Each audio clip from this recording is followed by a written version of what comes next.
Our laws, as it pertains to substances, are draconian and bizarre. The psychopaths start this way. He was an alcoholic because of social media and pornography, PTSD, love addiction, fentanyl and heroin. Ridiculous. I'm a doctor, for sake. Where the hell do you think I learned that?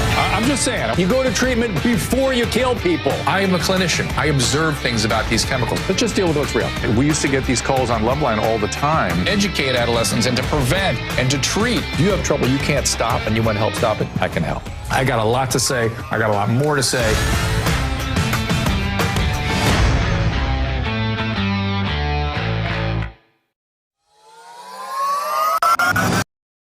As I said, we are switching gears today. Thank you for being here. We'll look at you on Clubhouse, where we will take calls, as well as your questions on Restream, should you have any. Today, my guest is Brigadier General Tata. Hang on, I will get you. I had to jump out of my screen here before I... there we go.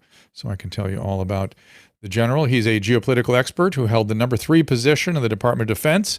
That's right. He, again, is a retired brigadier general, a cross-functional leader involved in an array of businesses with things for like advancing cold supply chain to democratizing medical technology. His previous duties included Undersecretary of Defense for policy. It's the number 3 position in the Defense Department. And he is also a best-selling author. He has a new book, which is called Chasing the Lion. I have it right here, which is, and there's the full screen for it, and it's a page turner, I have to tell you.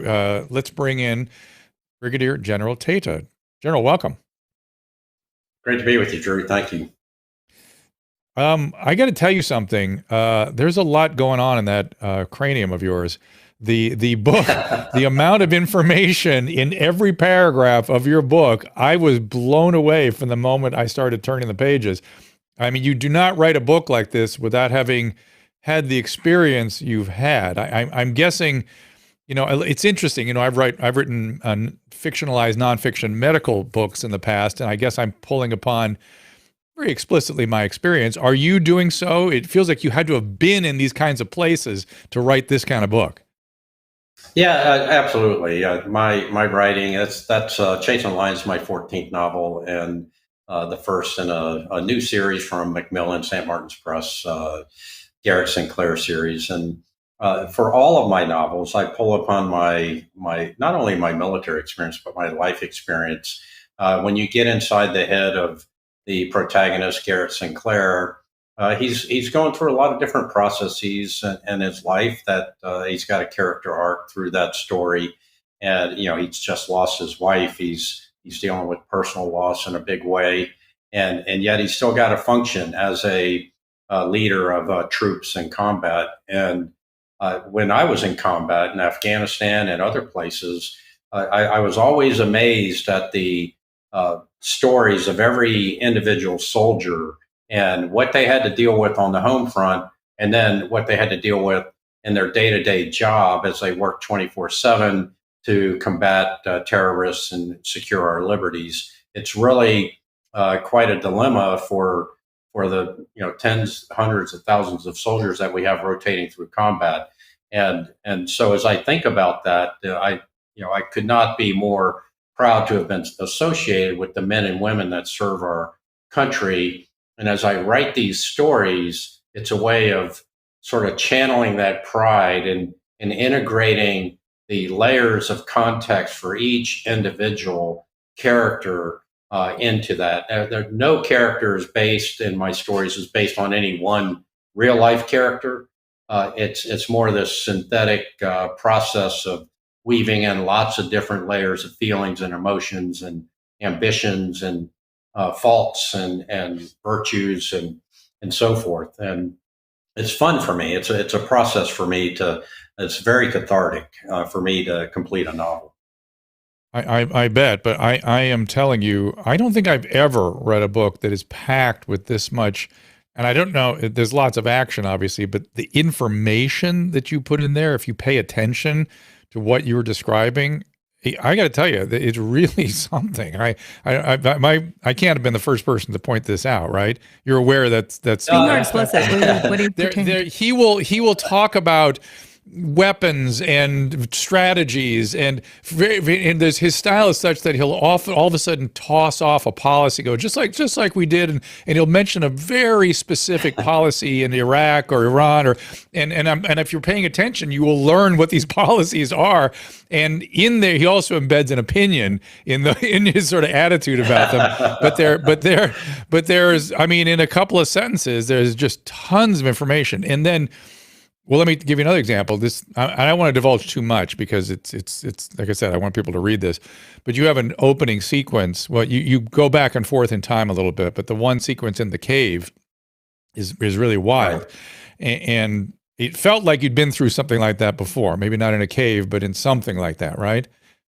Well, there are a lot of caves in Afghanistan, and so I spent 13 months of my life in Afghanistan leading troops, and went on a few missions with my troops. And I always felt like the good leaders go on missions. And the opening scene there that you're referencing is one that sort of this more creative. I've been in caves in Afghanistan, never in Iran, of course, but it's one where I visualize a special mission with a general leading it. And one of the criticisms that I get, I got a lot of praise for the novel, but as well, a general would never be out front like that. A general is supposed to be in the office and not on the front lines. And my comeback to that is, well, I went on missions with my troops. How am I supposed to be? Has our culture ossified so much that generals are in air-conditioned offices and privates and sergeants are out in the muddy trenches? That's World War I kind of stuff? And has it? I think it has, to a certain degree, if I'm getting that kind of feedback from some readers, because and there are a lot of good generals out there that are leading from the front, and not that these are good generals, but there's been about 12 Russian generals killed in combat. So today's battle lines are drawn such that there is no front line. Lines of communication get attacked all the time. That's where you'll find a lot of command and control convoys. Senior leaders are in these command and control convoys, and they get attacked. And frankly, they're targets. They're high-value targets. So, but for me, it's fun to have this general leading this small team. Never mind that James Bond was older than the general in my book, but James Bond was able to, fly on jet skis over, frozen glaciers and still save the girl. Right. So, but it's gotten great reception. The novel has, and for me, it's a real pleasure to write these novels. And every morning I get up and I'll crank out about 1,000 words. I'm already writing. I've turned in book 15. I'm going through those edits now for Macmillan. Got book 16. Wow. I'm about 10,000 words into that, and these books are around 100,000 words each one. So at least, please give our general that General Tata has created the same latitude that we give Ian Tata. I beg your pardon. Tata for. That we give to Ian Fleming for Bond. At least give him the same latitude that we give to Ian Fleming. How about that? That's all I'm asking for. Yeah. But Susan, to answer your question, I can't even tell you how he described some of this stuff, but I have explicit images in my head that were sort of surprising, and they were so surprising. Let's talk about the cave again, since we've already divulged that scene. He talks about complex equipment he's using to go into the cave and what he's seeing and what that's like and what that feels like and what it smells like and all this stuff. And then you talk about this cloth that you removed that looked like rock. And I thought, oh my God, of course they do things like that. And that what's behind it is these horrors, and the horrors are described in ways that extremely accurate. Having seen a lot of dead bodies, I knew you'd seen stuff like this. And it was described in a way that was just like, oh man, this is where I'm in. So I was in very quickly. Right. So there you go. Well done.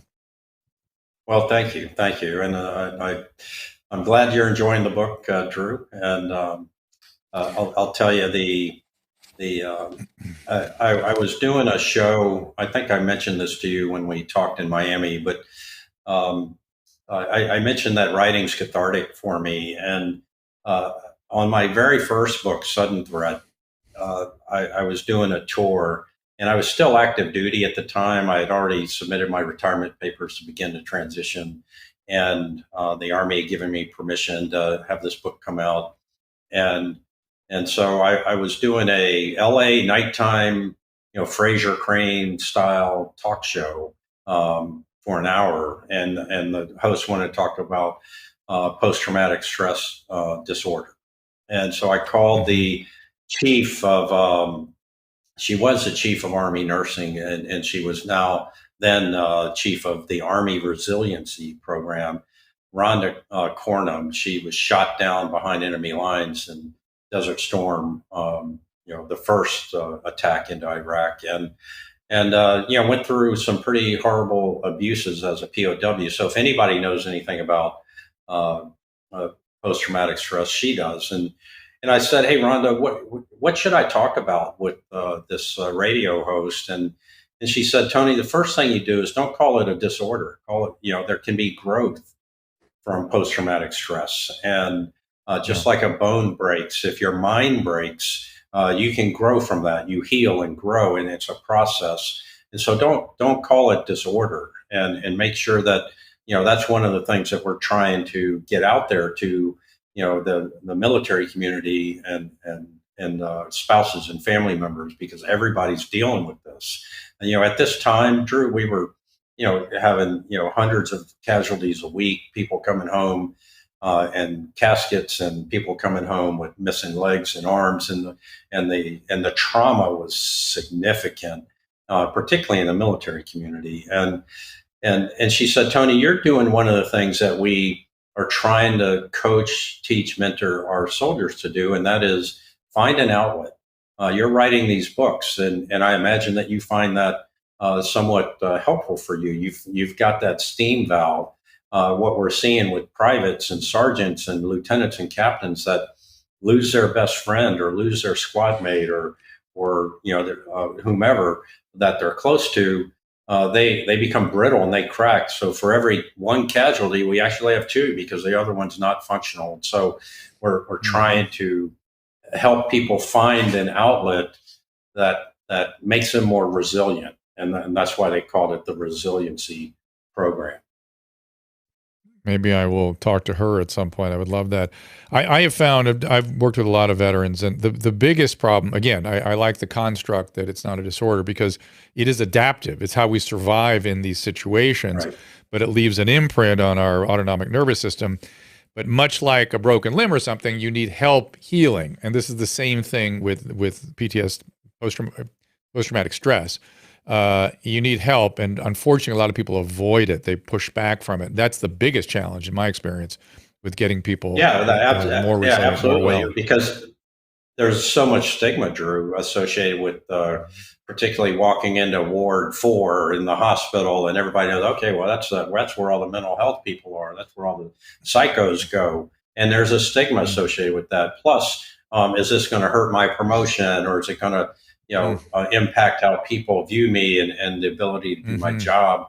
And that's why telehealth is so important with respect to being able to treat veterans and others with respect to this post-traumatic stress, and being able to do it more privately so people can get the help they need, but not risk have the downside risk of career impact and that kind of thing. I want to pull out a specific quote and use it as a, what shall we say, a jumping off point. Your lead character, whose name escapes me again, of course, is speaking to, Sinclair is talking to his counterpart. I forget where this is. It's in Afghanistan, I think. Perazad, am I getting that right? And he says, "We shall meet again." The antagonist. Right, but this one quote jumped out at me. It says, "We shall meet again. Your government is stupid and arrogant. Men like us will be required to confront each other on the battlefield. It gives me no great pleasure, but we each have our duties." It's a very interesting quote, right? To sort of look at the enemy's point of view. Think about them as somebody doing a job. You revealed in that quote what the enemy thinks of us, probably. Tell me more about that. Yeah. And can we use that? Can we use that insight to help understand the Ukraine-Russia situation in some way? Well, I think it's really interesting that we tend to look at all of the world through an American lens, and it's that old adage: if you see every problem as if all you've got is a hammer, you see every problem as a nail, and Yeah. it's the same kind of thing where having been all over the world, having been in so many different conflict zones, from Panama to Afghanistan to Kosovo to South Korea, Philippines, all over. Everybody's got a unique vantage point. Everybody has wants and needs and hopes, and understanding and respecting cultures all around the world are important. And when you have an adversary, you have to understand that adversary, or you should try at least, so that you can better understand what they're trying to achieve, how they might act, how you might be able to convince them. You could play this out on the world stage right now with Putin and Zelensky and others, and all the chess moves going on there. But you have to understand how others see you as well. So, because they may make decisions based upon those perceptions. And when you get into military operations, you might have deception operations, you might have other types of information operations that you want to target that enemy and influence them in a certain way. And so, in that exchange from Perazad, who's the antagonist in the book, to Sinclair, who's the protagonist, they are commanders of the same kinds of units. Sinclair in the United States, Perazad in Iran, and Perazad is the Lion of Tabas, and Tabas is a town. I don't know if you remember, but during the Jimmy Carter era, we attempted a military rescue of the hostages that were being held in the embassy in Tehran, and that military operation was a disaster. And it was called Eagle Claw, and there was a refueling operation going on near the town of Tabas, Iran. A C-130 airplane had flown in there and landed on a dirt road, and helicopters had flown off of a aircraft carrier into refuel at this nameless spot called Desert One. And while they were refueling, sand got kicked up in the air, and one helicopter struck another. And inside of the airplane was nothing but giant fuel bladders that were pumping gas for all these helicopters that were coming in to pick up the hostages. And there was a giant explosion. And so I fictionalize part of that and say a little kid watched his father get burned in that explosion, and that is Darius Perazad, the Lion of Tabas. The next day, and this is all fiction now. Previously, it was true. All of the nonfiction aspects of Desert One are of course real. And then I fictionalize it and have Darius Perazad as a little kid watching all this happen, and the Ayatollah comes out the next day to bury his father and anoints him as the Lion of Tabas. And that is the title of the book, Chasing the Lion, is Sinclair has this mission now to stop Perazad from doing this horrible thing that you see in the cave in the very first chapter that he's going to then import to the United States. So that's where that comes from. Incredible. That whole chapter had I believe left a deep impression on the country, and particularly on my generation. I remember I was a senior in college, and I stepped out of my dorm room that morning and saw an above the fold full page picture of the debris, and it was on the Boston Globe, all over, Mhm. the desert floor, and like, oh my God, what? And this was day 180 or something for the hostages. We couldn't get them out, or it was just Yeah. and inflation was out of control, and Carter was sort of unclear what he was doing, I mean, being a nice guy and all, Mhm. but not at all clear what was going to happen. Really, it was a really kind of people trying to compare this present moment with that. I feel like that was a darker period for this country. Am I onto anything there, or do you disagree with that? I, well, I think there are parallels for sure. Rising inflation, wayward, in my view, foreign policy, world spinning out of control a little bit. I think there are some parallels. Obviously, some of that attenuated or exacerbated by technology and big tech, big media, et cetera. Um, and I remember that image also. I was a senior at West Point, and Mm. well, I was a junior when that happened, then became a senior, obviously, the following year. And the it was this black cross against the tan sand of the desert because everything just burned in place. And as you call it, the debris Hmm. field was astonishing, and it was Yeah. real shock. And then the Olympics were that winter, and I'll never forget, the U.S. hockey team, um, Oh yeah. coming in and defeating Russia, and we were huddled. We had a TV about the size of the MacBook I'm staring at right now, Yeah. and there were Yeah. That's right. That's what I watched it cadets on. down. Yeah, Yeah. 100 of us were Yeah. down in the day room, and because we weren't allowed to have TVs in our barracks room, and No, it's a well, we were man, the all just luxury. Oh cheering boy, and I shouting, couldn't even imagine and that. the patriotism was just like frothy, and then Yeah. Reagan comes in as president. The next day, the Yeah. hostages are released. 444 days. Those hostages, Drew, flew into Stewart Anderson Air Force Base and then were bused down to West Point to spend their first 2 weeks of reintegration with their family. And so Wow. as they came there, we were all lined up on the side of the road to receive Mm. them, and it was just this unbelievable experience. And after 2 weeks of them getting reintegrated with their families, they put them on buses. We had to form up as cadets in our formation, and they drove the buses real slowly through our formation. We were all standing there at present arms, and the Marines in the buses were standing up, saluting us back. There wasn't a Mm. dry eye in that formation.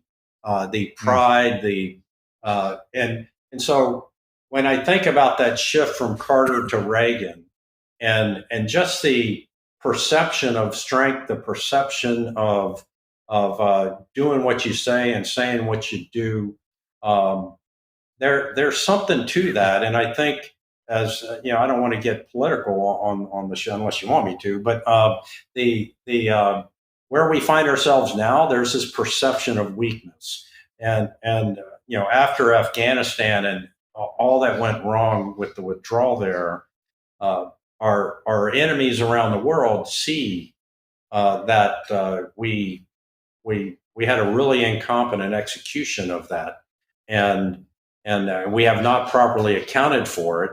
We've just kind of stuck with the narrative, and the big tech, big media tailwinds behind a particular party uh, make it so they don't really have to account for it because they're not held accountable in the press, and so they can just kind of go get along and go along and not have to concern themselves with it. And that's the part that bothers me as a soldier for 3 decades and public servant and education and state government and transportation and all that I've given and millions of other people have given to make this country better and what it is today, and then to have that sort of disrespected through senior government action. I don't.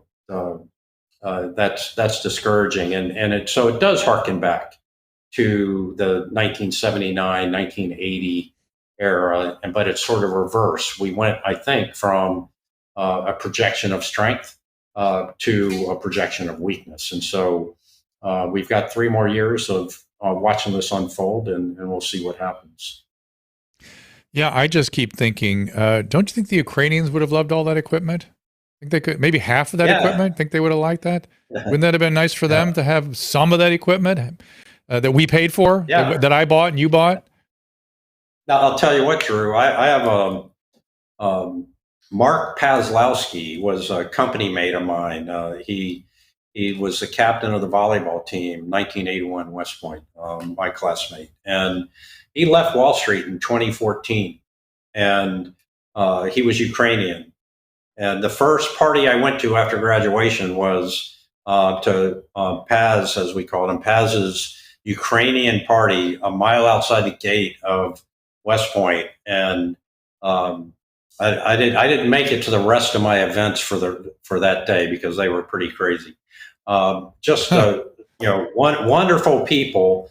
And so Mark leaves Wall Street in 2014 and goes over and joins the Ukrainian army as a company commander.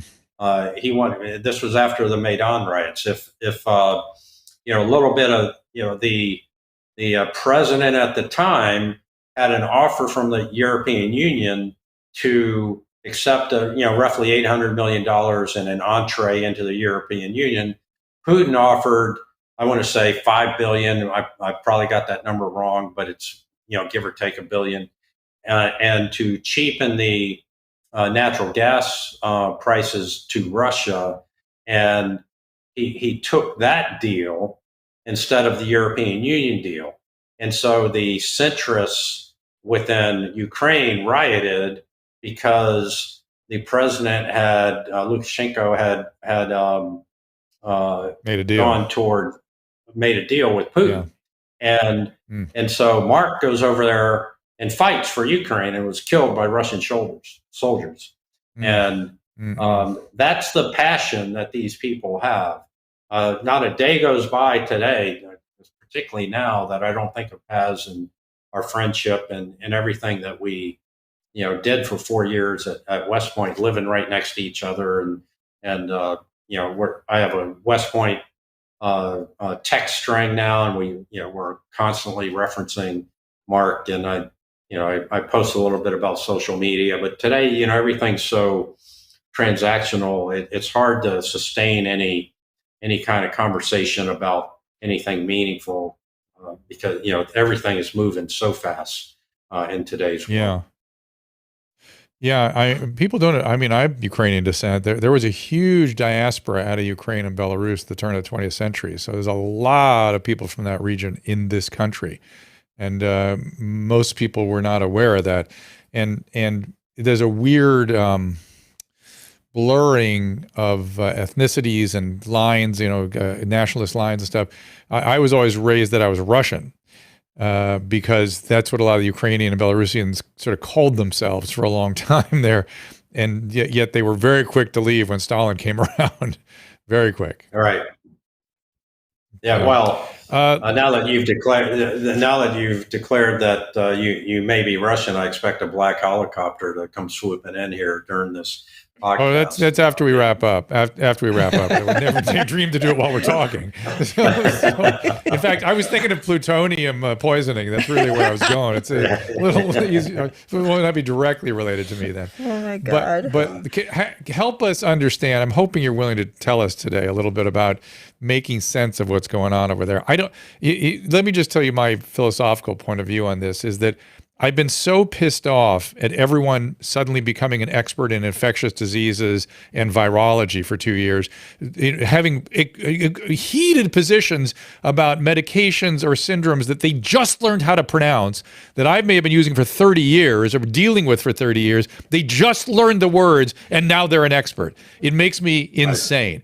And my fear is we're seeing something similar as it pertains to military operations, and I don't want to participate in any of that. So I've been sort of staying out of it, but I have been trying to make sense of it in my own mind. Can you help me make sense of what's going on over there? Well, Drew, I can certainly try. Thank you. The macro strategic politics are Putin has an economy. It's primarily oil based, and he had pipelines in Ukraine, and he had pipeline. He was building the Nord Stream 2 going through into Germany. And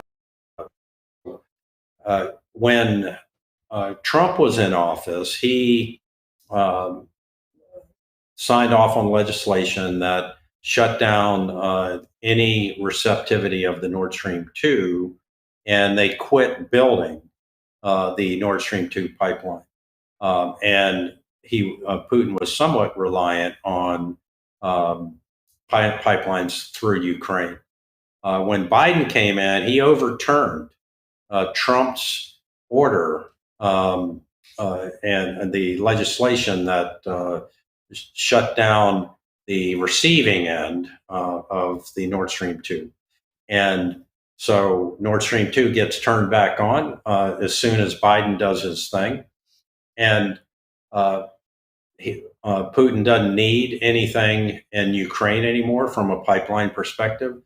And now he can go in and destroy whatever he wants. And Putin's big issue with Ukraine is that NATO has done such an effective job of gobbling up the former Warsaw Pact nations to attempt to reshape the geopolitics of Europe into sort of a democratic capitalist image, not sort of, into that image. And it's really more about economics than about politics. That Putin's concerned that Ukraine was next, and Belarus is, would be the last to go if ever, but everything else around there basically is NATO now. Former Warsaw Pact, from Romania to Slovakia, Czech Republic, Poland, Latvia, Estonia, etc. So, he sees this threat against his border, and I can tell you, NATO's never going to attack Russia, unless he declares war on NATO nations. So it's a psychological thing with Putin, and it's just I don't know. You probably know about this. I've read a lot of Nietzsche and the beast with red cheeks and the psycho that gets embarrassed and he has to win. And that's, I think, kind of what we're dealing with right now. And he's this megalomaniac that is stomping his foot on the world stage, saying, "Pay attention to me. I can do this. I see the weakness, and I see that this administration is got enough division in it." And frankly, Drew, we're divided as a country, and the war that's been going on within our country in the cyber domain is very real. And if you accept that there are different domains of warfare, whether it's land or air or sea, space, cyber, then we are in a serious civil war right now. We're very, very divided. The bell curves used to overlap sort of in the middle. You had center left, center right. Now it's sort of the dumbbell approach where you got hard left, hard right. And if you're in that vast wasteland in the middle, you don't have anybody advocating for you. You can't advocate for anything. And this war is a really good example, because what you've got is you got people that, for whatever reason, hate Putin, and Putin deserves to be hated. He's a bad guy. And then you have other people suspicious of, well, if those people on the far left are hating Putin, then I better not hate Putin. That's kind of where we are today, psychologically, with social media going around, and what you've got this reaction to world events that, as you said, many people really don't understand. And it's Putin invaded Ukraine. Ukraine's not at fault here, from my point of view, and they're defending and they're fighting. Well, I commanded Ukrainian soldiers in Kosovo. I had a battalion of them and Polish soldiers under my command. Very good troops. Very good troops. They'll fight passionately. My Mark Pazalski story is one that I think embodies the passion of the Ukrainians, and you see that with Zelensky's great leadership on the ground. Now, think about this, Drew. The very first reaction of the United States, the White House, to the invasion of Ukraine by Russia was to offer Zelensky a ride out of Ukraine. That's verified, bona fide, right? That was the very first reaction. So think about that, and think about if the previous president had done any of the stuff that's happening right now. He would be impeached 3, 4, 5, 6 more times because if he had opened up the Nord Stream 2 receptivity again, it would have. Oh my God! Yeah, right. You're in Putin's pocket. I'm apolitical, but I always believe in my president. I try. But I did notice that when we changed from Republican to Democrat, all of a sudden everything had to be the opposite. Like they didn't think it out, and the borders came down in Mexico, and then all these horrible things. That's what the happened. general is saying, and I've actually wondered if some of the insane policies we had around COVID were the same thing. Trump said, "Don't worry about it," so we got to extra worry about it. Sure, we got to close everything down. Right. And it was because I kept asking, where did this come from? Where did these ideas come from? Even this is not an infectious disease doctor's idea of how to deal with a pandemic. And so it was all very strange for me. I think it's still that, but I think it's settling a little bit. I think it's sort of dampening.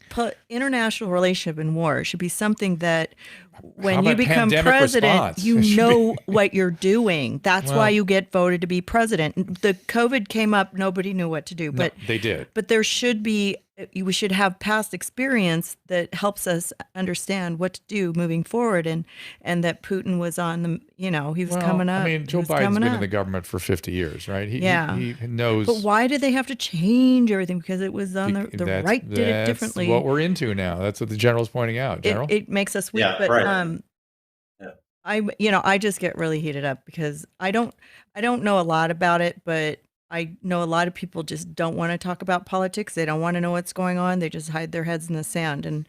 And I'm the kind of person where I just want to know everything.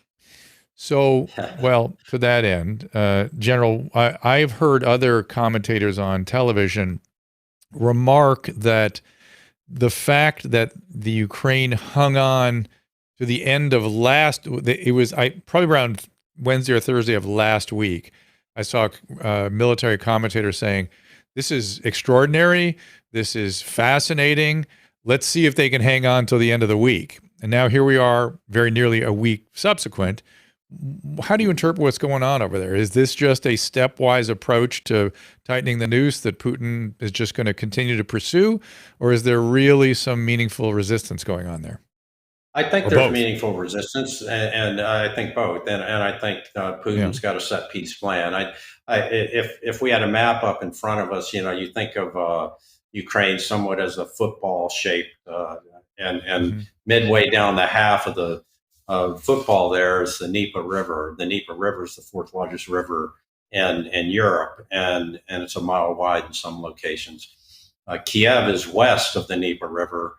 Obviously, Russia is east of Ukraine and the Dnieper River. So to get to Kiev, they had to come up through Belarus and down, past the Dnieper River where they weren't contested by Ukrainian forces in Belarus, and then drop down and pressure the command and control center of Ukraine and Kiev. And while they are trying to move from east to west and south to north up through the ports. And what they want to do is control at a minimum that eastern half of Ukraine. I'm sure their entire plan, or their plan, is to seize the entire country.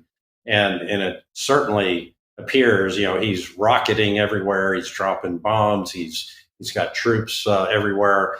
The reports I'm hearing, and one thing that we can be sure of, there's an old combat adage that the first report is usually wrong. And that should be held true, and doubly true because you have two masters of misinformation, actually three if you count our government, but you have Russia, master of misdirection, misinformation, disinformation. You have Ukraine, who's equally good, if not better than Russia. And then you have our government that lies to us every day, about certain things. And so what can we believe? Because there's not a whole lot of reporters in there. You saw the Fox News team, cameraman and Stringer got killed there, and a reporter was wounded.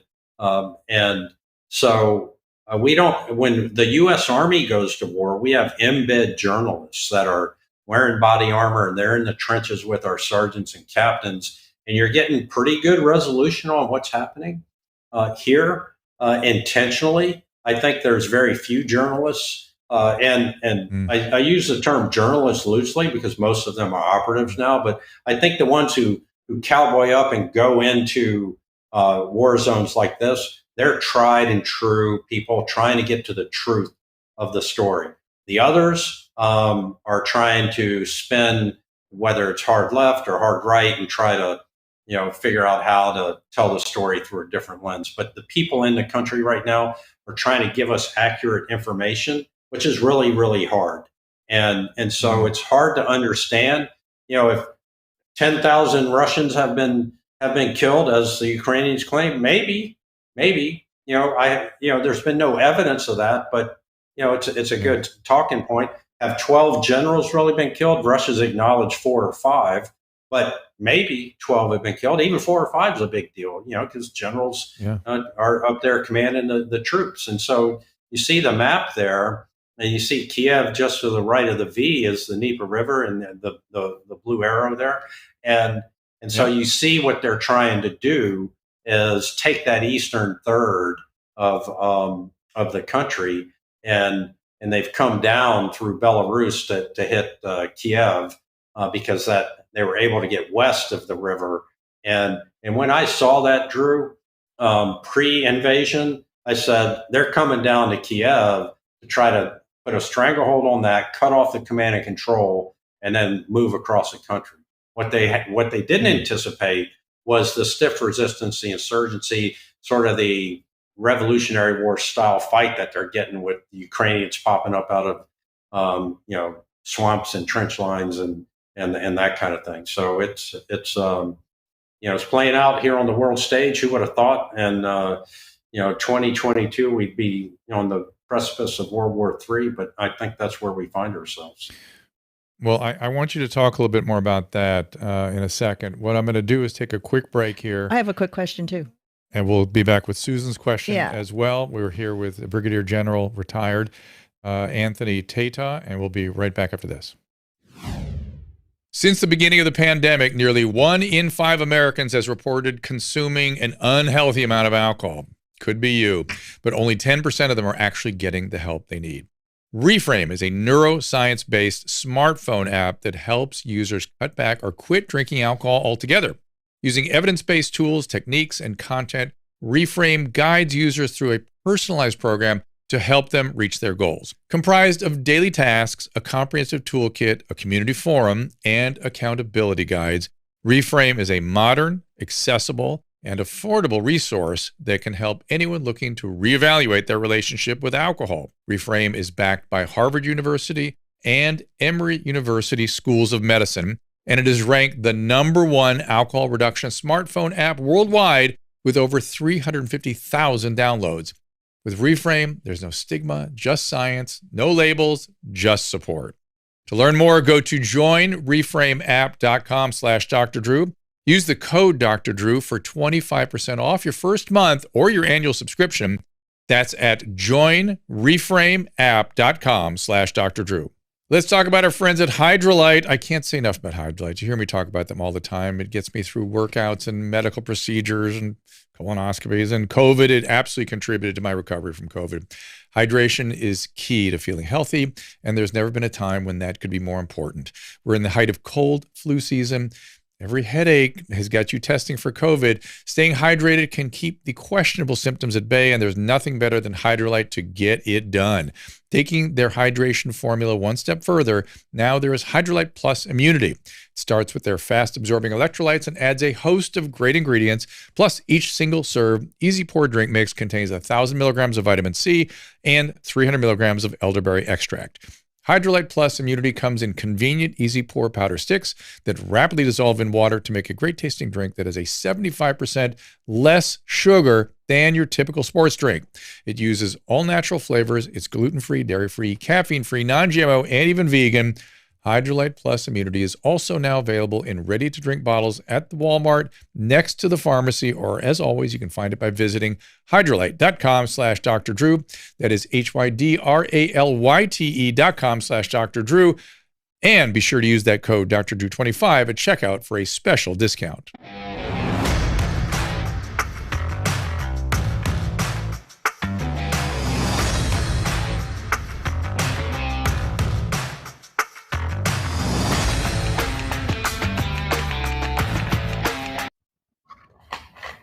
I'm back with Brigadier General Anthony Tata. The new book is Chasing the Lion. You've heard the premise of the book. The lion anointed as such in Iran following related to the botched attempt at saving the hostages. And just an extraordinary, it's just packed with detail and descriptions and information and action. I recommend it most highly. As we were leaving the last segment, we sort of tilted at the notion of another world war. Susan, you had a question before we go down that rabbit hole. Well, I don't know my geography very well. I'm looking at it. But like, the Crimea, the Black Sea and the Crimea is sort of the water areas around that. And there's a lot of neighboring countries that are down in that area. And I was wondering, how they're feeling. We know Poland's freaking out, which is next to Ukraine. Yeah, but that's Moldova is thought to be another target. Greece, like down towards Turkey, across the Black Sea. Yeah. I don't think. What do we say, General? Is there much concern down there? Well, so you've got Romania, that's a NATO nation now. You've got Poland, and then north of that, you've got Latvia. Around the Black Sea, of course, in 2014, Russia seized Crimea and a little piece of far eastern Ukraine, and we did nothing in response to that. So again, the double standard of the media has projected onto Trump what actually Biden did and what Biden is allowing to happen now, if you want to call it that. And so further down, you've got Moldova, you've got Azerbaijan, I think, and some other. Yes. Montenegro. Kosovo. Yeah, Montenegro. Yeah, I'm in the wrong sea. I was in the Caspian. I'm not looking at a map right now. Like that's right next. That's all right next to Ukraine. Yeah. I mean, I just wonder. Okay. Go ahead. I think that Putin is most interested in the countries that can help him the most, and Ukraine obviously serves as a big buffer. It's not a NATO nation. He's not going to trigger a violation of Article 5, which is an attack against one and is an attack against all of the North Atlantic Treaty. And so I think he's going to be very careful about that because watching the performance of his army, they're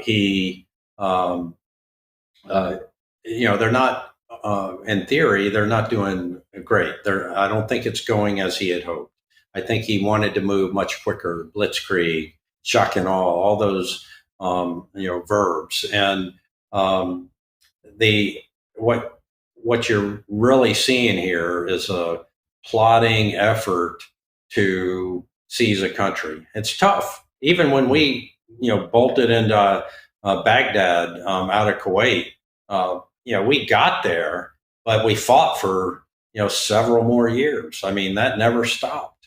And, this could be very much the same thing. And so as he gets, think about the historical examples of the inverse of Napoleon going to Moscow or Germany going to Moscow in World War II. They got destroyed because of lines of communication. And so lines of communication define this fight. Lines of communication are how you get resupply in. They're how you move troops around the battlefield. They're how you survive. And Ukraine has what we call internal lines of communication because it's their country. They're fighting from inside out. And Russia has external lines of communication. They're having to come in and penetrate the terrain the Ukrainians know. And so my point for mentioning this in relation to your question is that they're going to get consumed in Ukraine, and their willingness to do some more folly, south or north or east or west, will be tempered by the pace at which they move in Ukraine and the success that they have in Ukraine. So I think he probably wants to finger in the eye of NATO, but at the same time, and there you've got the map up there. I think that Moldova could be a target. Romania, Bulgaria. They're all these former Warsaw Pact nations that border Ukraine are potential targets. And more important to me, and should be to this country, is not so much is it a target of Putin, but can some rogue general or even Putin order a strike, conduct a strike that goes into Moldova, that goes into Romania, that goes into Poland, or goes into Slovakia, and actually does some kind of damage or harm. And in my former position as the policy guy at the Pentagon, I'm sure my old team is working real hard on what are those thresholds? What are those red lines? What do we consider an attack against NATO that would trigger Article 5, that would cause NATO to go to war with Russia and potentially trigger a nuclear conflict? Because right now you've got a guy that is at least saber rattling that he's prepared to do it. And who's to say he wouldn't? I think a lot of it's sort of a bluff in the psych game against Biden and the national security team and the White House. But you just never know. I mean, he could be a madman. It's sort of how a lot of the world saw Trump. They didn't mess with Trump because they thought he was a little bit crazy. And there's something to be said for that.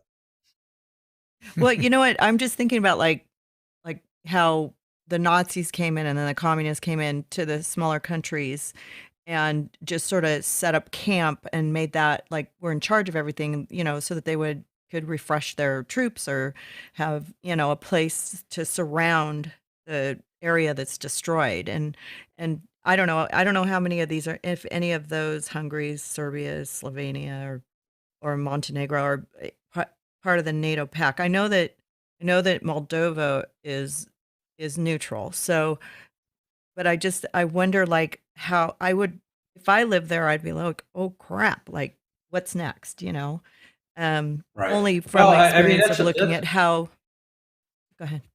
That's a really good point you make, Susan. I mean, do they just drive into the Moldova and set up camp? And what happens then? Do they, just drive into Romania?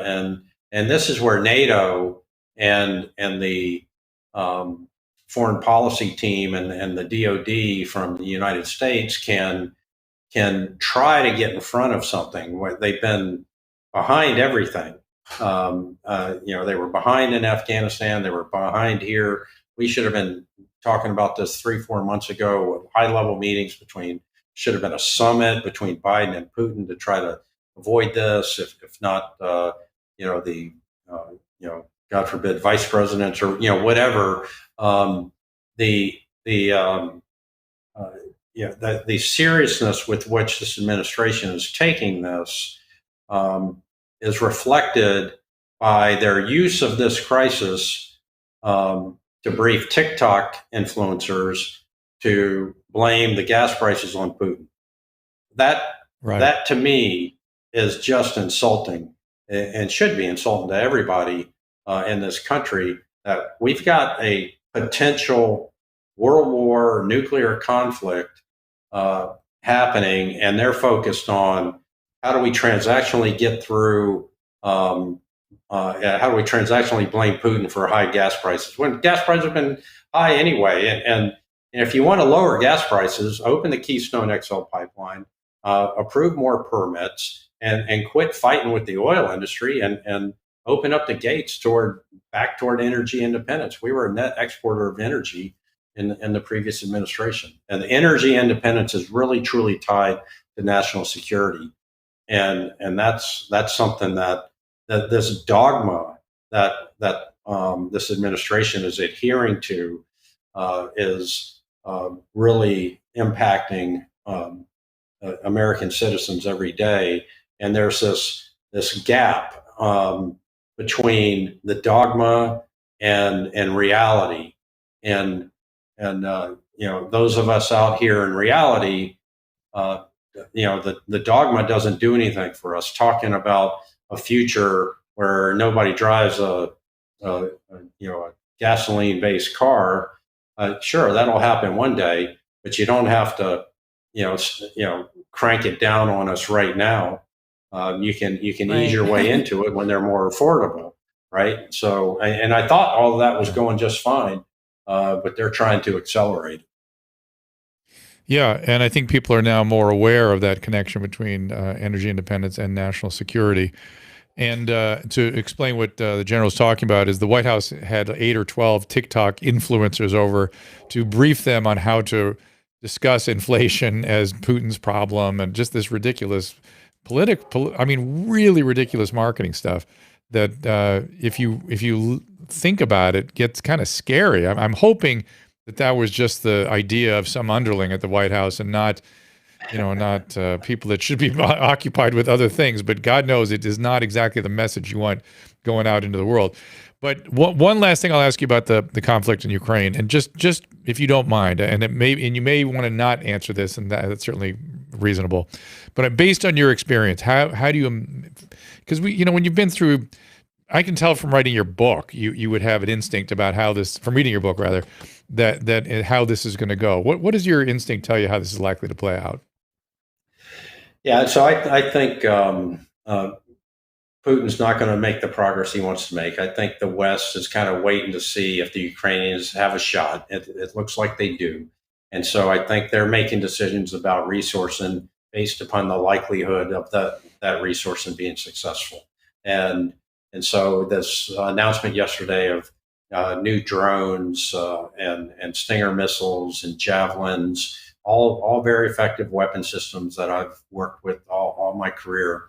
I see other nations supporting that. I see a rallying around supporting Ukrainian army, abetting or helping to allay the humanitarian crisis in Poland and elsewhere, and all the other neighboring nations, and some ossification, maybe east of the Dnieper River, and a zone of separation. One of the things I've been calling for in the many Fox News and Newsmax and other venue segments I've been doing is a zone of separation a la Dayton Peace Accords. If you remember, when the Serbs attacked Bosnia and Herzegovina and Croatia and later Kosovo, it was very much the same thing: artillery, tanks, helicopters, jets, and I went to Bosnia in late '95 through Germany as an advance party. I was with the 82nd Airborne Division, helping out U.S. Army Europe figure out how they're going to get from Germany to Hungary to Croatia and into Bosnia. And what I saw there in the Balkans is that Europeans have a memory like no other of warfare, and what the wars have done over the centuries to their people, and they remember those dates that significant events happened, and they also have an incredible ability to help one another. And so all these refugees that are flowing back and forth across different borders are being subsumed into society there. And I saw that in North Macedonia and Kosovo when I was a commander in the 101st Airborne there. And I had the Polish Ukrainian battalion working for me, among others. And so I see what I'd like to see is the same kind of energy that Clinton and Wes Clark had to set up the Dayton Peace Accords coming out of this team. As Putin feels that his progress is slowing and slowing and slowing, maybe he's got to accept some kind of a deal. And there's a maxim, I think it's Sun Tzu, or one of the famous dead generals, is always leave your enemy a golden bridge. And so one of the concerns I have with all this social media hammering of people that even talk about a rational solution for Ukraine and Russia that doesn't include wiping Russia off the map or killing whatever insanity and is out there, is you've got to have an option that if Russia's not doing well, and they appear not to be doing well, you don't want him to feel like a cornered animal baying in the corner. He's got to have a trapdoor out of there because that then brings a nuclear option in. So hopefully a zone of separation, a divided Ukraine of sorts, and some kind of peace resolution, and maybe an international peacekeeping force. Well, thank you for that assessment. Now, to finish up here, a lot of my Restream folks and Caleb behind the curtain here has questions about. There we go. Caleb, maybe you want to ask this question. I'm not sure what General Tata's relationship is with this stuff, but do you know? Yeah. Yes. So a lot of the question, a lot of stuff, and I know this is part of your book as well, are questions about MK Ultra and government experiments and things that are, in the history that we are now aware of now, but obviously weren't aware of many years ago. So I wondered if you had any insight into the whole MK Ultra program, or could provide any answers for anybody, the questions that they're having in the comments here. And let me say, I have a little, I've been, go ahead, General, please. No, go ahead, Drew. Go ahead. I was going to say, I've had a relationship with the Kentucky program, the addiction program in Kentucky, is where they did a lot of those experiments. They were doing all kinds of interesting things there on prisoners. And they discovered how to treat opiate withdrawal as a result. The concept of addiction was developed at the Kentucky farm, I think they called it. But isn't that where a lot of the MK Ultra stuff happened too? It is. And in addition to chasing the lion, I would recommend reading a book called Poisoner in Chief. And it's about the head of it's from St. Martin's Press, my publisher. So I'm fine recommending it.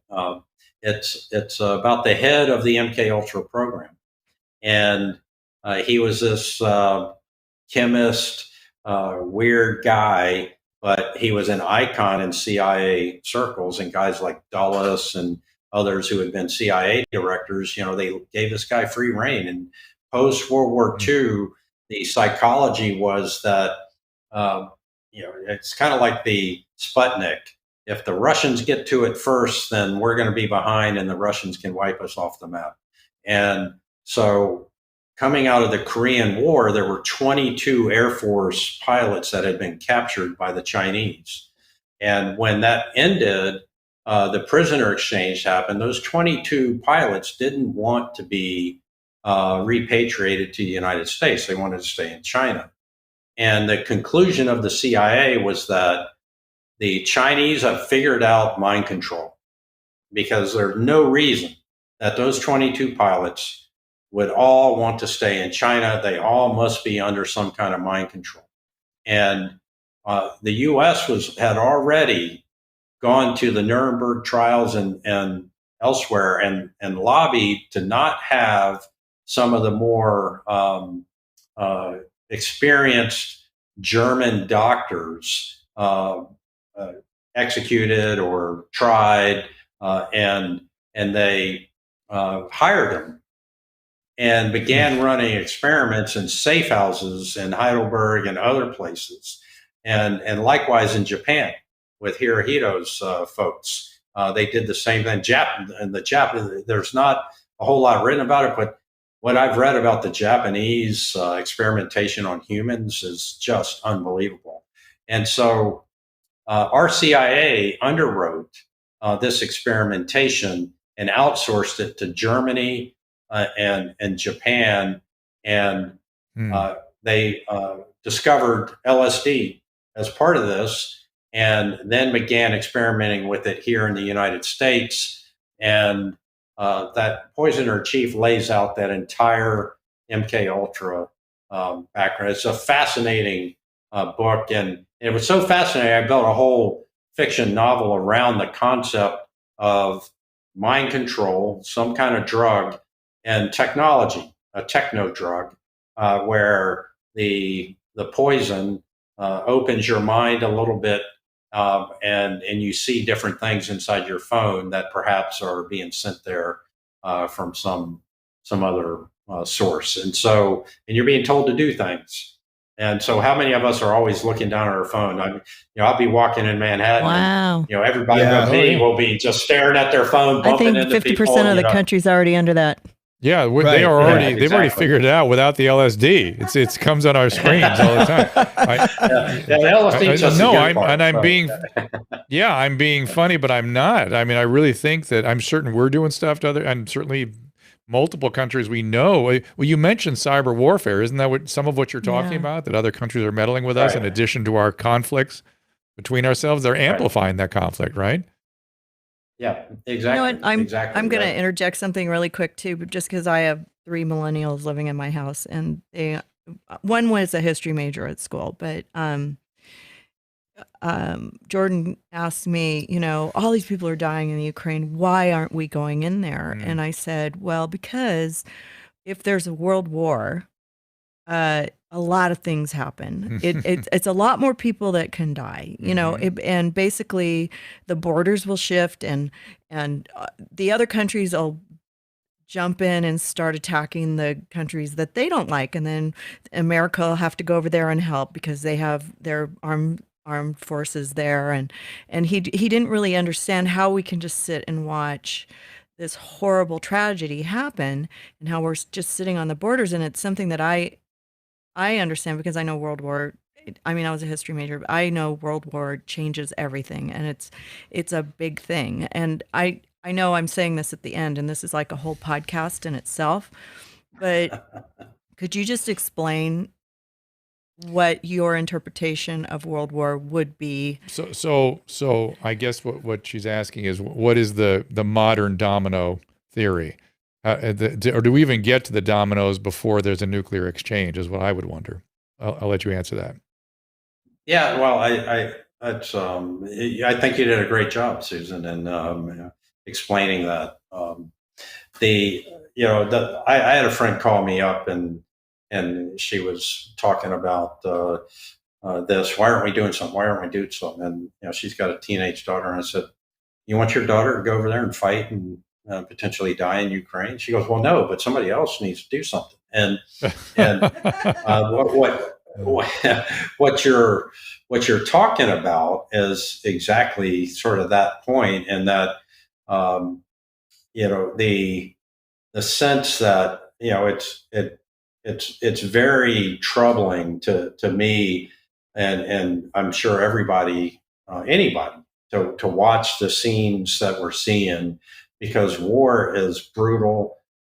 It affronts us in so many ways psychologically. How can somebody do this? Why would he do this? It destabilizes our sense of security and stability, and then on a really human level, we see these images of people dying, and we think, you get one life, and they die a senseless death because some madman decides to cross the border and attack, and so it's really hard to explain.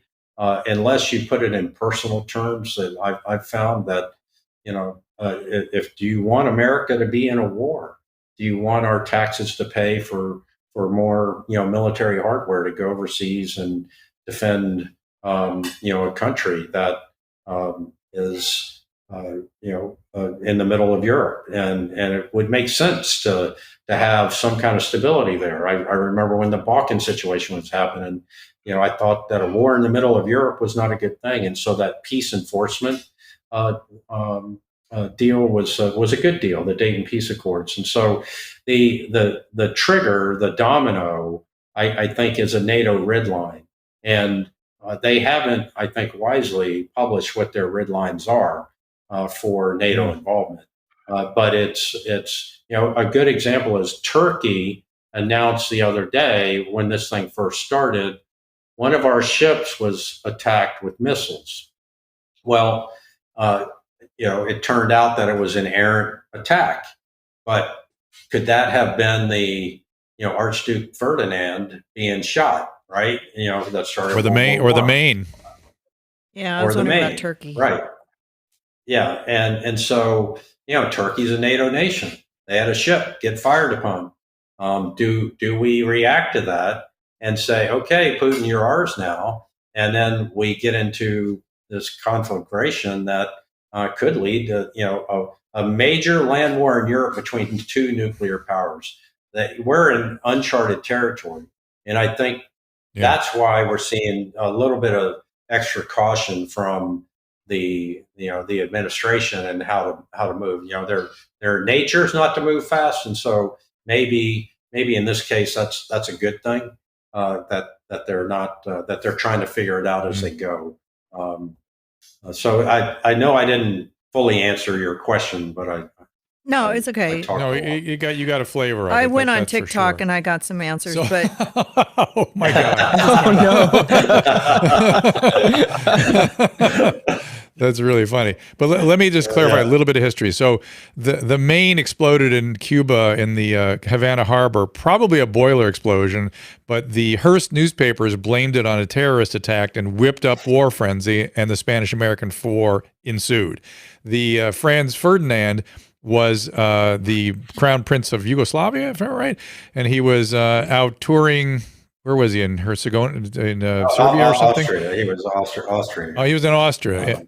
Yeah, and he there was a failed attempt on killing him. A bomb went off when he went to the hospital to visit the people that were injured. One of the Black Hand assassins happened to be coming out of a sandwich shop and shot Franz Ferdinand and his wife. And because of exactly what we're talking about, these realpolitik relationships triggered a series of dominoes where people were required to fight against each other. To as soon as one country declared war because of the assassination, multiple other nations had to come in. It wasn't a NATO alliance, but it was it wasn't that far off of these kinds of same alliances we have today. Correct? That's correct. It was amorphous, right? And the countries got aligned as the action began to unfold. So you had Germany and Italy and Japan all teared up, and the rest of the Western world trying to figure out how to fight it.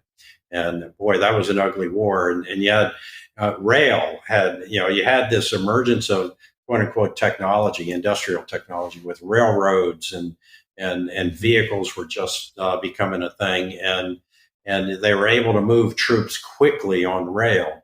And that's why you'll see in Europe the different between borders, the gauges are different. Post World War I, they wanted to prevent invasion, and so you couldn't drive a train all the way across Europe. You had to offload and get on a new train.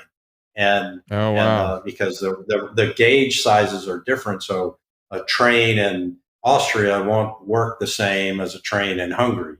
And Interesting. When we were deploying to Bosnia, we had to in 1996, 95, 96, we railed stuff through Germany into Hungary and then down into Croatia.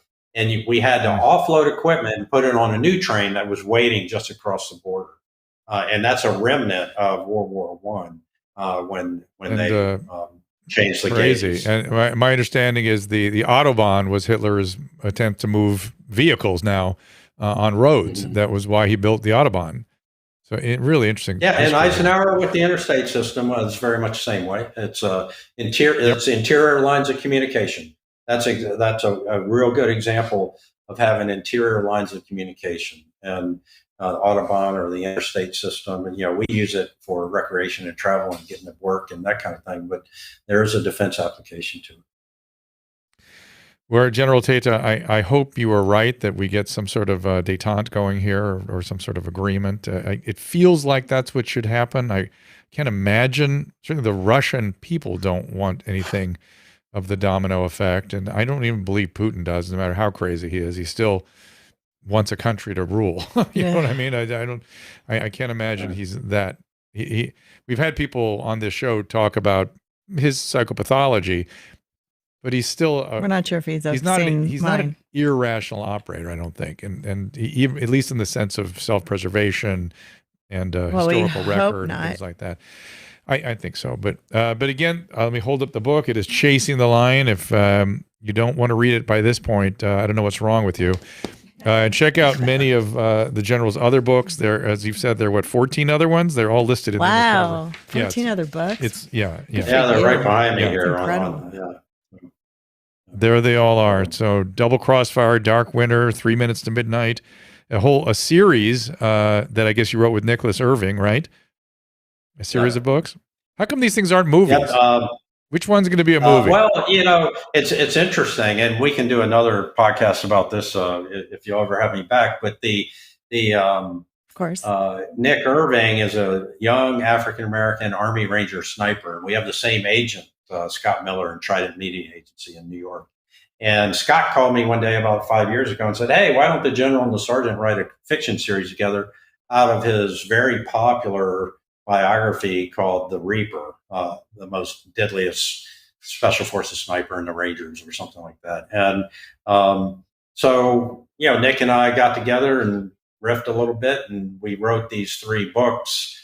And he's had a lot of interest from the Kevin Hart Productions, Michael B. Jordan, supposedly, Apple TV, and so Nick calls me about 6 months ago and says, "Hey, Tata, we got a deal." And I'm like, "Oh, awesome." He goes, "But because you work for Trump, they don't want you involved." Right. You're not in it. Yeah, right. Perfect. And I'm like, seriously, that's where we are today in our society, because I worked for Trump, and I don't know if that deal's going forward or not. I have no visibility on it. But, I've had other movie producers call me about, Dark Winter, which is a techno thriller about World War III that envisions a lot of what's happened today. Belarus, Russia going through Belarus to Poland, and North Korea attack in. And then, Mortal Threat is probably the most interesting. All my books, I have, I think, fresh plots, but happens in the Sahara Desert, and this young doctor, she and another doctor find a cure for Ebola and HIV that shares the same protein, and it's ISIS discovers the lab, and it's a race across the Serengeti to preserve the last few vials, and the medical cooler only has 48 hours on it, and before everything spoils and it's lost forever, and humanity in Africa will so pertinent. What are you predicting for the future? With respect to my books? Well, it seems like you have a pretty good mind for thinking up fictional plots that get close to reality. What kind of fictional plots so are you what I'm working on now, I'll tell you, it's uncanny, some of the stuff that, the book cycle is about a 2-year cycle, right? You write a book for a year, to 8 months. Yeah. And then it's in production for a year with the publisher. And by the time it's coming out, swarming drones, for example, that attack things. That was in Rogue Threat. Ridley Scott called me about that book. His production crew did. So what I'm working on now, book 16, is the idea of a tech government that is all controlling and all consuming and all seeing and all knowing. And my hero is I don't want to give too much away because it will give away the next book. Total Empire is the title of the new book coming out in about 9 months. And we'll just call that country Bina. Exactly. Well, Total Empire is all about China and some tech oligarchs and some U.S. Government personnel working in cahoots to line their own pockets. One of the things that I've noticed about senior political appointees, of which I was one, at the end of the day, there's I'm a longtime public servant, Drew. 3 decades in the military. I transitioned into education, serving in DC public schools and in Wake County, Raleigh, North Carolina, and then state government as the Secretary of Transportation in North Carolina. And my mother always said, Bones, that was my nickname as a kid, Bones always make a difference no matter what you do. And so I've always tried to honor my mom in that way. And but I've also noticed that not everybody's like that. And what you get is a lot of people get into these senior positions only to aggrandize themselves, only to enrich themselves, only to have the power and stroke their ego. And that was, I would say I was naive. I maybe hopeful is the right term, but it was misplaced hope. Some of the stuff that I saw, you don't have people, you have some people that are true public servants, but there are also equally a number of bureaucrats and political appointees that are just out in it for themselves. And so one of my hallmarks is that there's always something like that reflected in one of my stories, because I write from my heart and I try to be authentic, and so there's that at play in every one of my books, not just Chasing the Lion or Total Empire. It's sad to hear that, but I suppose not surprising. Hey, there was one last question completely unrelated to all this that I just was thinking of a few minutes ago, and I just want to toss it out. Has any of the senior officials ever contemplated trying to work the world in such a way that Russia actually became a Western ally, was being part of NATO or something? Was that ever anybody's plan? And if not, why not? Well, if you remember when Russia began to unravel, there's a real good book on this. I forget the name. It was written by a businessman, but he went over as Russia, and it was all about financial opportunity. But if you recall, there was this huge effort to help Russia become a capitalist country and to find a way to democratize them a little bit, right around the early 90s, late 80s, and post Reagan, as the wall fell and everything was falling apart.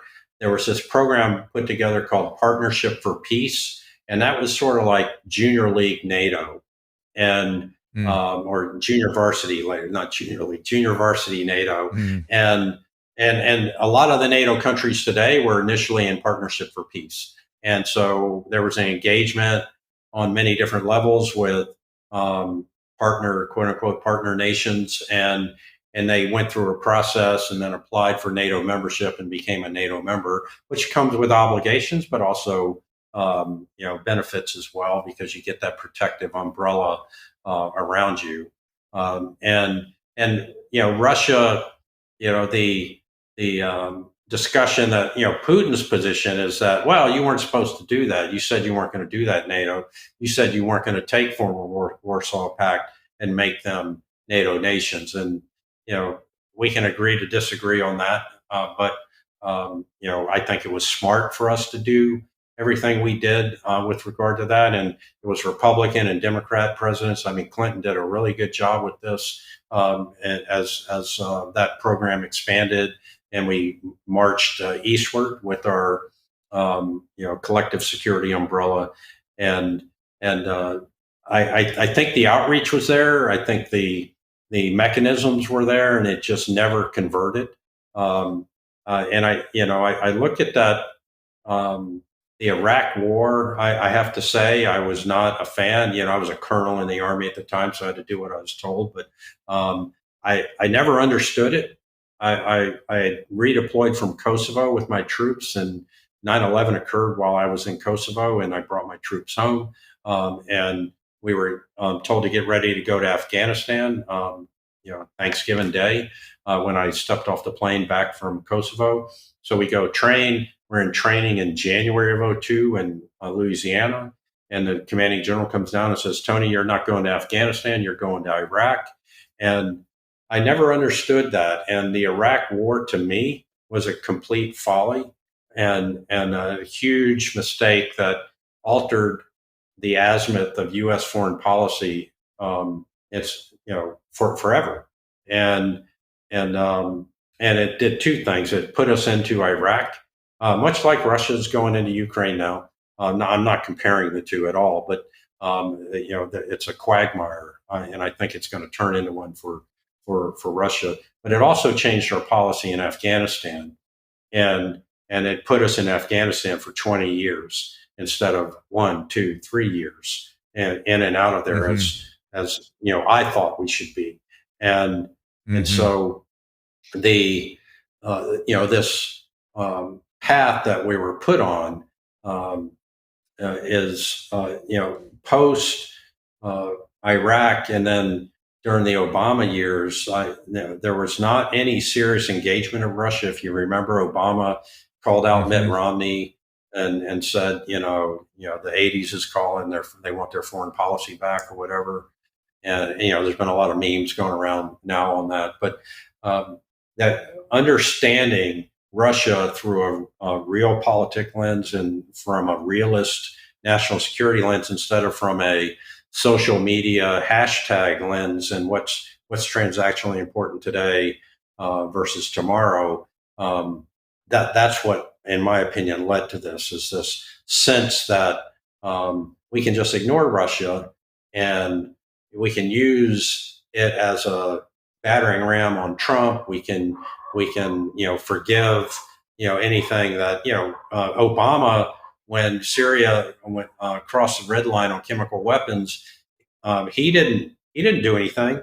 He called Russia in to take care of it, and Russia has all the Syrian chemical weapons now that are now being rumored to be deployed in Ukraine. And where was the media on this saying, you're in Putin's pocket, you're Putin's puppet, and so that's the unfairness of all of this. And having personally been treated hugely unfairly by the media just because I was appointed by Trump, it's really sad for our country that we're at this place where you have good people everywhere just trying to scratch out a living and carve out their life, and they just get dogpiled on by social media and big corporate media and big tech. So, yep, that's Agreed. a long way from your original question.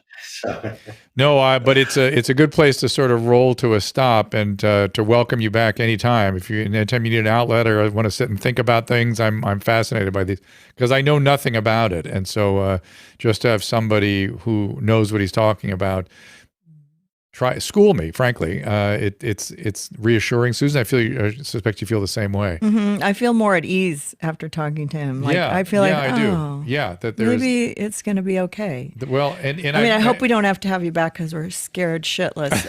I hope it's just like for other reasons.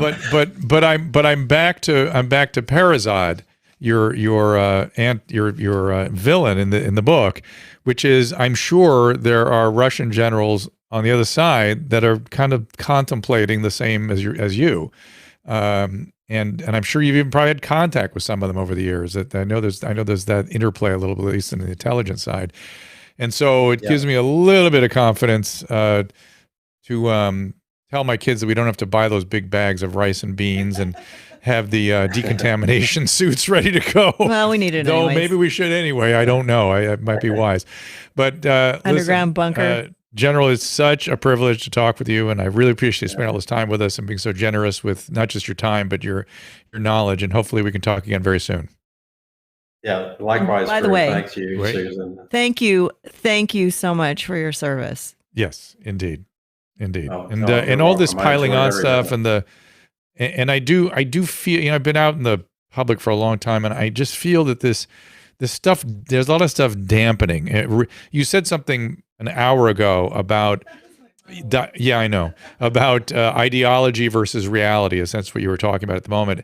And reality always has a way of coming to bear. And I feel like reality is coming into this country again, and it will reassert itself, and we'll kind of settle down a little bit. And again, much the Hegelian idea that of synthesis, antithesis, thesis, antithesis, synthesis, we will get to some sort of synthetic place where we maybe pull some good things out of all these experiences as well.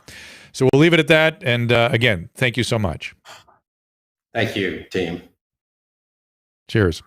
And Caleb, Susan, thank you all God for bless putting America, this together. if he's Michelle in Poe, thank you for setting this up. I believe tomorrow we're going to try to do a show of just questions from Restream and maybe some. He was a good Clubhouse. book, Drew. I'm very proud of you. Thank you. By the way, Jorge Suarez Melendez, thank you for putting us together and asking me to book the general, because I met the general and I wanted to book him, but Jorge said, do it now. And I said, okay, done and done. We're going to promote that book. Brando said he'd be in a bunker with me. Who did? Brando. Thank you, Brando. There's Brando. Yes, indeed. I appreciate that. Again, I have a lot of rice and beans. So tomorrow we will just do questions and look at the Restream, and I'll give a little update on COVID. People seem to like to talk about that. We had a nice conversation with the psychiatrist about mandates and whatnot. We'll review some of the stuff that's out there. A lot of excessive ink spilled on BA2 Omicron. We'll talk a little bit about that. I'm not saying you don't need to worry. I'm saying you don't need to panic. And if it comes around again with something, obviously we will deal with that. Yeah. We have lots of good therapeutics. We're going to die of something else. There are lots of things we can do to manage as my mother now. used to say all the time. And I'll see you tomorrow also, at 3 o'clock. Yeah. Wait. Yeah, I think. If you want to do it at 3? No, I got to do it early. We got to do it at 1. Okay. 1 o'clock. I just texted Tyrus. I don't know why, but maybe we'll get him on. Okay. So tomorrow has to be at 1 o'clock because I have to do Emily's pre-interview and stuff. We're giving Emily Morrison an award 1 o'clock? For her podcast. So 1 o'clock tomorrow, everybody. And we will see you then. On March 18th. Yep. See you then. Oh, look at this. Susan. What? Oh, Camden Nation. Baby. Happy St. Patrick's Day, Caleb. And Camden. I can't say his name. Camden. Ask Dr. Drew is produced by Caleb Nation and Susan Pinsky. As a reminder, the discussions here are not a substitute for medical care, diagnosis, or treatment. This show is intended for educational and informational purposes only. I am a licensed physician, but I am not a replacement for your personal doctor, and I am not practicing medicine here. Always remember that our understanding of medicine and science is constantly evolving. Though my opinion is based on the information that is available to me today, some of the contents of this show could be outdated in the future. Be sure to check with trusted resources in case any of the information has been updated since this was published. If you or someone you know is in immediate danger, don't call me, call 911. If you're feeling hopeless or suicidal, call the National Suicide Prevention Lifeline at 800-273-8255. You can find more of my recommended organizations and helpful resources at drdrew.com/help. We were watching this, the Ricardos thing on, and we watched a documentary on them and stuff. And when they were happiest, I noticed they were teasing each other and kind of goofing around in the way that we always do. Yeah. And I thought, we've done that for 40 years. And nobody knows Hang that on. Drew's funny. Listen to me. Thank you for that. This is